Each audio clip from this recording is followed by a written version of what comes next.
Hey guys, this is Marcel, Ernie Racing News, June 25th, around 5 p.m. I want to weigh in on this 12-hour coup where the Western narrative media just went at it. Like, this is the end of Russia, this is the Ukraine's moving forward. Finally, people are seeing what's going on in Russia and the people are turning on Putin, when there could be nothing further from the opposite. So this recent 12 hours has proven the Western media and the congressmen who speak out on Twitter saying like, this is when Ukraine takes over, this is when Russia fails, we've been predicting this forever and it's finally happened. Well, they have been proven completely wrong, everybody. Because what has happened, you go. What has happened is the opposite. Putin essentially has successfully psyoped everybody with his stress test. So why is the head of the Wagner group not dead? Why is he not being hung? Why is he literally pardoned? And what this has done for Putin is it's revealed the possible traitors. Mercenaries, can you trust mercenaries? Mercenaries are sometimes criminals, or often criminals. And so what Putin really needs to do is stress test not just Wagner, but all of the actual Russian military high up ranking officials. Like, are they going to be with him in the hardest of times, which is not right now at all. In fact, Putin has, what was the last poll? He's got like literally a 60+% approval rating over the last 2 years, guys. This is unheard of. This is, in fact, has never happened in history, according to some people who study this stuff. 2 years of plus 60% approval. I mean, look at Trudeau's approval. Look at in France, the Macron's approval. Look at freaking the dictator in the Netherlands approval. I mean, these guys are getting 20% approval rating, right? And they're always twisting the numbers to make it seem like it. So what I believe this just happened was a stress test, and the perfect psyop stress test to see whoever in the best of times when he has complete control.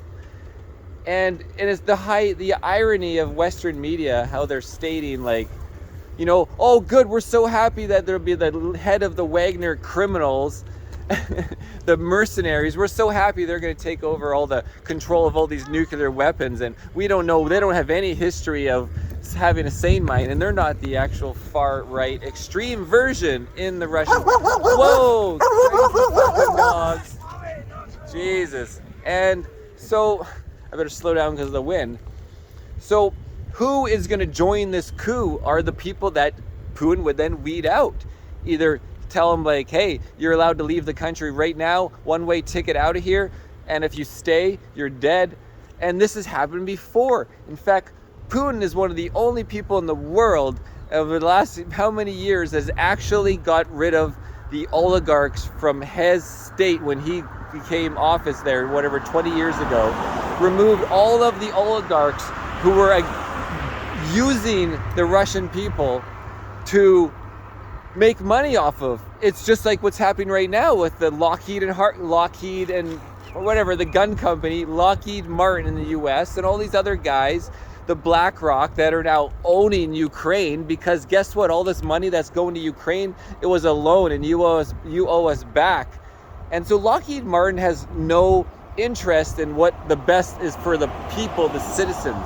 They have no interest at all. And good, I'm still recording. Their only interest is to business, make more profits, possible shareholders, etc. So they'll support a war, they'll start a war, and then they'll take over the country because they lended the money so they could continue the war. This is called the profit of the corporate war machine. And so Putin got rid of all that. He's told these oligarchs, you're going to leave the country or you're dead, or you're going to run business. You can keep all your criminal stolen goods from the past, but no more stealing and going against the state, the people. So obviously some didn't agree and they were murdered. And the others that agreed, they got to keep their money, and now they're working. And then Putin creates a new set of oligarchs that are loyal to him, right? And so these guys, these people that are rich because of him, they're not going to go against him. Again, his approval rating right now is probably closer to like 75% right now. And the people that don't agree with Putin is not because they're like, oh, force more peace talks. You shouldn't be going to war with Ukraine. No, it's the opposite. They're angry that he's not hitting hard enough because he didn't hit soon enough. Because it's been proven that he did do a strategic military operation, a special military operation at the beginning of all of this. There was no, Putin actually thought that, you know, this puppet Zelensky had enough power to be like, okay, I'll go to your agreements of getting rid of the denazifying Ukraine and to work on us on certain matters. And there was a whole stipulation of peace talks that was signed, and then the buddy carrying the peace paper was assassinated. So there's a lot of history that I can't really get into, but it's all out there and you can look for it. And there was a second peace talk that was signed as well. And there's so many stipulations in that, you know, that was going to be agreed upon. So anyways, guys, tons of food for thought. Think about it. If this, you know, why is the buddy of Wagner Group, whatever his name was, so hard to remember now, I'm super baked and riding my windmill, like, why is he still alive? Well, because they can tell you it's all in the inside. Very likely there was a psyop to bring out the possible traitors when you don't have a freaking 70% approval rating, right? Bring them out now when when you have full control of the country. And why would the West support having like a fucking mercenary control of weapons that could destroy all mankind? Freaking pirates, like you know, all of a sudden you're gonna, oh, it's so much better that we're gonna have pirates take over Russia now because Putin hasn't shown any restraint at all. In fact, they have a nuclear code. The code is if the motherland is being freaking attacked, and that would be, you know, in terms of, are you going to take Crimea? Are you going to force a war in Crimea to take back Crimea, which has been Russian land for 20 years, and Russian people, you know? So that's it. And then of course the US is always, they'll do preemptive nuclear strike on a lot simpler things that have been back from before, you know, the Bush administration, before freaking Biden, way, you know, before Obama, they've continued on. And so the US actually needs to rethink, and somebody should start talking about this. Hey, we need to rethink our preemptive strike policy of just destroying everybody to say that, hey, don't mess with us in the future, because look what we just did, and we don't even need to give you warning, right? History's proven it, guys. History's proven it. Not just with the bombing of Japan, Hiroshima and Nagasaki, but in other smaller aspects as well. So anyways, guys, just wanted to give you some information to think about. Do you think this was a psyop done by Putin, strategic, to weed out anybody that would be against Russia?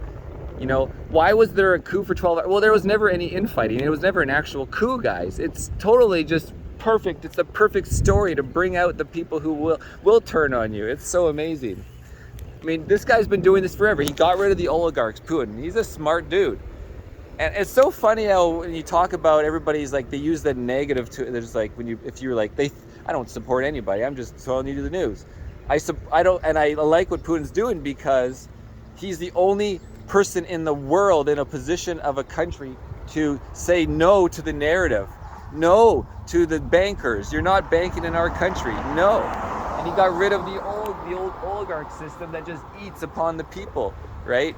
Create war, sell weapons, buy the country out on loans.